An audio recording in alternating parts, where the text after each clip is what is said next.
अतः षष्ठदशोध्याय। सती द्वारा नंदावर्त का अनुष्ठान तथा देवताओं द्वारा शिव स्तुति। ब्रह्मा जी बोले, मुने, एक समय आपके साथ जाकर मैंने त्रिलोकी की सर्वभूता उन सती की अपने पिता के पास बैठी हुई देखा, जिसके द्वारा नमस्कृत तथा सत्कृत होते हुए हम दोनों को देखकर लोक लीला का अनुसरण करने वाली उन सती ने प्रेम पूर्वक भक्ति के साथ आपको तथा मुझे प्रणाम किया। हे नारद, प्रणाम करने के पश्चात तक्ष के द्वारा दिए गए आसन पर हम दोनों बैठ गए। इसके बाद विनम्र सती को देखकर मैंने कहा, हे सती, जो तुम्हें चाहता है तथा जिसे तुम चाहती हो, उन सर्वज्ञ जगदीश्वर को तुम पति रूप में प्राप्त करो, जिसने दूसरी स्त्री का पानी ग्रहण नहीं किया है, जो वर्तमान में भी न करते हैं न करेंगे। और हे शुभे, जिनकी समता कोई और करने वाला नहीं है, वे ही तुम्हारे पति हो। हे नारद, ऐसा कहकर कुछ दिन दक्ष के घर निवास कर हम दोनों उनसे विदा लेकर अपने अपने स्थान पर चले गए। मेरी बात सुनकर दक्ष परम प्रसन्न होकर चिंता रहित हो गए और अपनी कन्या को परमेश्वरी जानकर उनका बड़ा सत्कार करने लगे। अपनी इच्छा से मनुष्य शरीर धारण करने वाली भक्तवत्सला देवी ने मनोहर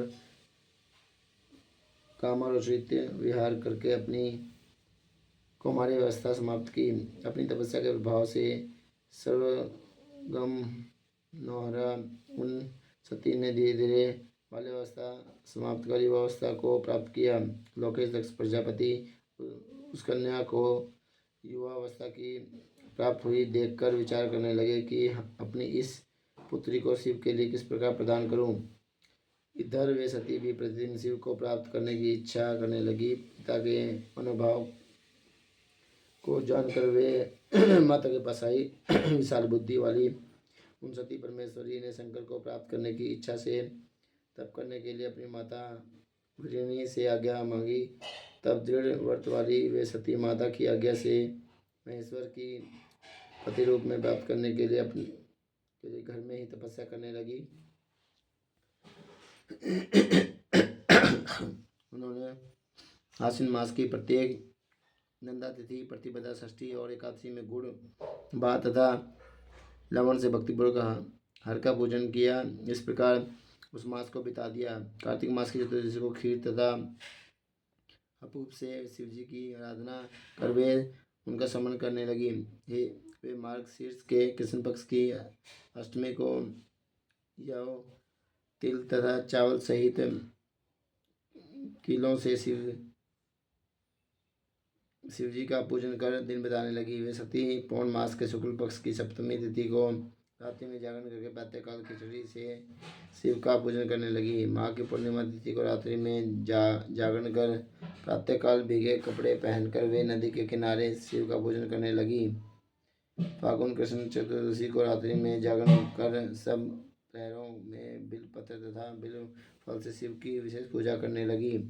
चैत्र शुक्ल चतुर्दशी को वे सती पलाश पुष्प तथा दवनों से शिवजी की पूजा करती थी और दिन रात उनका स्मरण करती हुई समय व्यतीत करती थी। वैशाख शुक्ल तृतीया को गव्य, तिलहार, यव चावलों से शिवजी का पूजन कर उस मास को व्यतीत करने लगी। ज्येष्ठ की पूर्णिमा के दिन निहार रहकर रात्रि में वस्त्र एवं भटकटैया के पुष्पों से शिवजी का पूजन करके वे सती उस मास को व्यतीत करने लगी। वे आषाढ़ शुक्ल चतुर्दशी को काले वस्त्र एवं भटकटैया के पुष्पों से शिवजी की पूजा करने लगी। वे श्रावण शुक्ल अष्टमी तथा चतुर्दशी तिथि को पवित्र तथा वस्त्रों से शिव का पूजन करने लगी। भाद्रपद कृष्ण चतुर्दशी को अनेक प्रकार के पुष्पों तथा फलों से शिव का पूजन करके वे चतुर्दशी तिथि में केवल जल का आहार करती थी। इस प्रकार वे परिमित आहार करके जप करती हुई उन कालों में उत्पन्न होने वाले नाना प्रकार के फल पुष्प तथा सस्यों द्वारा प्रत्येक महीने शिवार्चन करती थी। अपनी इच्छा से मानव रूप धारण करने वाली वे सती दृढ़ व्रत से युक्त होकर सभी महीनों में तथा सभी दिनों में शिव पूजन में तत्पर रहने लगी। इस प्रकार नंदाव्रत को पूर्ण रूप से समाप्त करके भगवान शिव में अनन्य भाव रखने वाली सती एकाग्रचित होकर बड़े प्रेम से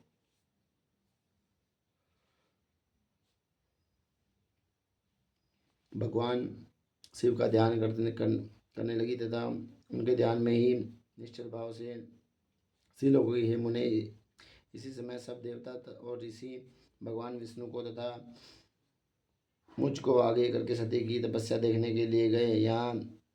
वहाँ आकर देवता ने देखा कि सती मूर्तिमती दूसरी सिद्धि के समान जान पड़ती है। वे उस समय भगवान शिव के ध्यान में निमग्न थी और सिद्धावस्था में पहुँच गई थी। विष्णु आदि समस्त देवताओं तथा मुनियों ने प्रसन्नित होकर दोनों हाथ जोड़कर तथा शीर्ष झुकाकर प्रेम पूर्वक सती को नमस्कार किया। इसके बाद अति प्रसन्न श्री विष्णु आदि सब देवता और मुनिगण आश्चर्यचकित होकर सती देवी की तपस्या की प्रशंसा करने लगे। तदंतर वे सभी देवता और ऋषिगण सती देवी को पुनः प्रणाम कर भगवान शिव जी के परम प्रिय श्रेष्ठ कैलाश पर्वत पर शीघ्र ही चले गए। लक्ष्मी सहित भगवान विष्णु और सावित्री सहित मैं भी प्रसन्नतापूर्वक भगवान शिव के समीप गया। वहाँ पहुँचकर आश्चर्यचकित होकर सभी लोगों ने प्रभु का दर्शन कर उन्हें प्रणाम किया और दोनों हाथ जोड़कर अनेक प्रकार के स्तोत्रों से वे उनकी स्तुति करने लगे।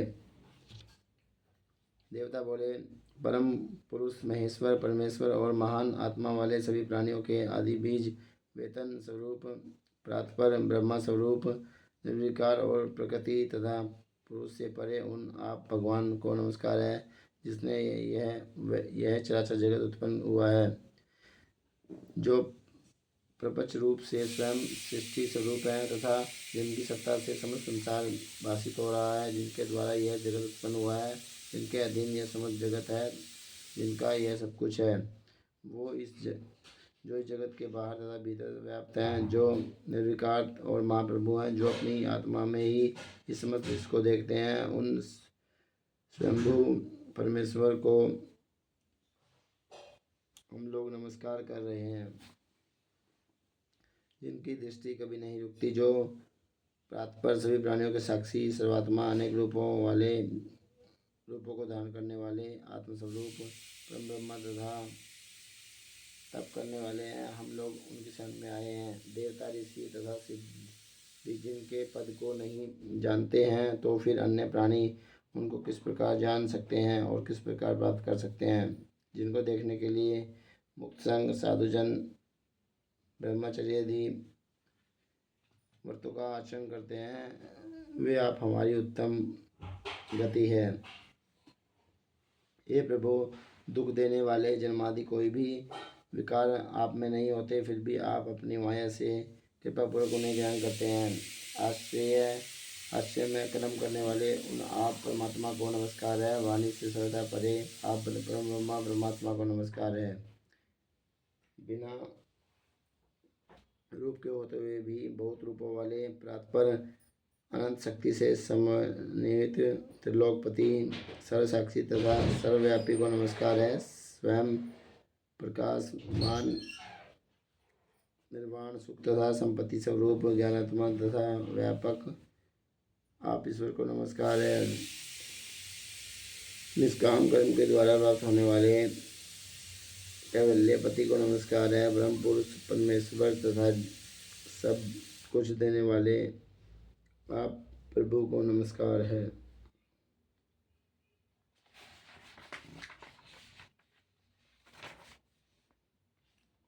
क्षेत्र के आत्मस्वरूप सभी प्रत्ययों के हेतु सबके पति महान और मूल प्रति को नमस्कार है।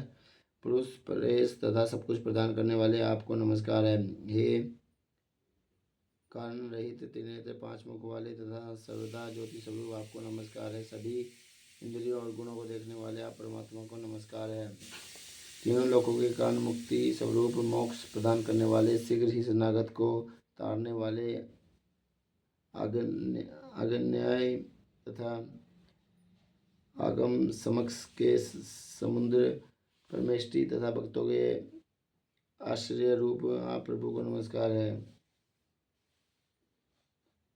हे महेश्वर, आप गुण रूपी अरणों से आच्छन्न चित स्वरूप अग्नि रूप मुखों के द्वारा प्राप्त न होने वाले, ज्ञानियों के हृदय में सदा निवास करने वाले, संसारी जीवों के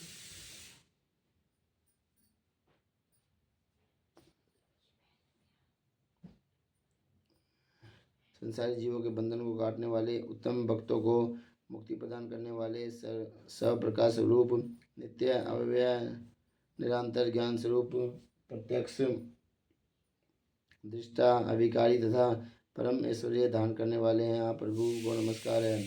लोग धर्म अर्थ काम मोक्ष के लिए जिनका भजन करते हैं तथा जिनसे अपनी सदगति चाहते हैं, ऐसे आप हम सभी के लिए दया रहित कैसे हो गए हम पर प्रसन्न हो, आपको नमस्कार है। आपके अन्य भक्त आपके किसी अन्य कार्य की अपेक्षा नहीं करते हैं, वे तो केवल आपके मंगल स्वरूप चरित्र को ही गाया करते हैं। अविनाशी परम ब्रह्मा, अव्यक्ता स्वरूप वाले, व्यापक अध्यात्म तथा योग से जानने वाले तथा परिपूर्ण आप प्रभु को हम लोग स्तुति करते हैं। हे अखिलेश्वर, इंद्रियों से परे, स्वयं आधार रहित, सबके आश्रय हेतु सहित, अनंत आद्य और सुजन आप प्रभु को हम सभी प्रणाम करते हैं। आपने अपनी तुच्छ कला मात्र से नाम रूप के द्वारा विष्णु आदि सभी देवताओं तथा इस चराचर जगत की सृष्टि की है। जैसे अग्नि की चिंगारियां तथा सूर्य की किरणें बार बार निकलती हैं और फिर उन्हीं में लीन हो जाते हैं, उसी प्रकार सृष्टि का यह प्रवाह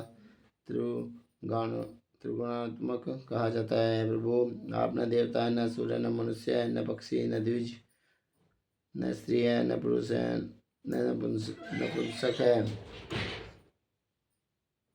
यहाँ तक कि सत असत कुछ भी नहीं है। मुनियों के निषेध से जो शेष बचता है वही निषेध स्वरूप आप हैं। आप विश्व की उत्पत्ति करने वाले, विश्व के पालक, विश्व का लय करने वाले तथा विश्वात्मा है। उन ईश्वर को हम सभी प्रणाम करते हैं। योग से दग्ध हुए कर्म वाले योगी लोग अपने योगासक्त चित्त में जिन्हें देखते हैं, ऐसे आप योगेश्वर को हम लोग नमस्कार करते हैं। ये तीनों शक्तियों से संपन्न, ऐसा देव वाले, ऐसा वेग वाले, त्रिलोक में आपको नमस्कार है। अनंत शक्तियों से युक्त तथा शरणागतों की रक्षा करने वाले आपको नमस्कार है। ये दुर्गेश दूषित इंद्रियों वाले के लिए आप सर्वथा दुष्प्राय है, क्योंकि आपको प्राप्त करने का मार्ग ही दूसरा है। सदा भक्तों के उद्धार में तत्पर रहने वाले तथा गुप्त शक्ति से संपन्न आदि प्रभु को नमस्कार है। जिनको स्थान शक्ति एकान अति बुद्धि से युक्त मूर्ख अपने स्वरूप को नहीं जान पाता है, उन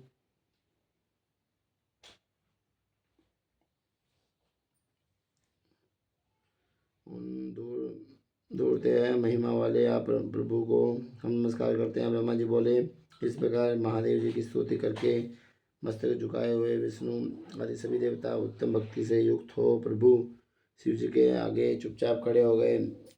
शिशु महाप्राण द्वितीय युद्ध संहिता द्वितीय सतीखंडे नंदावर्त विधान शिव स्तुति वर्णन नाम है षष्ठोध्याय। इस प्रकार शिशु महाप्राण के अंतर्गत द्वितीय युद्ध संहिता के द्वितीय सतीखंड में नंदावर्त विधि तथा विष्णु तथा शिव स्तुति वर्णन नाम 15वां अध्याय पूर्ण हुआ।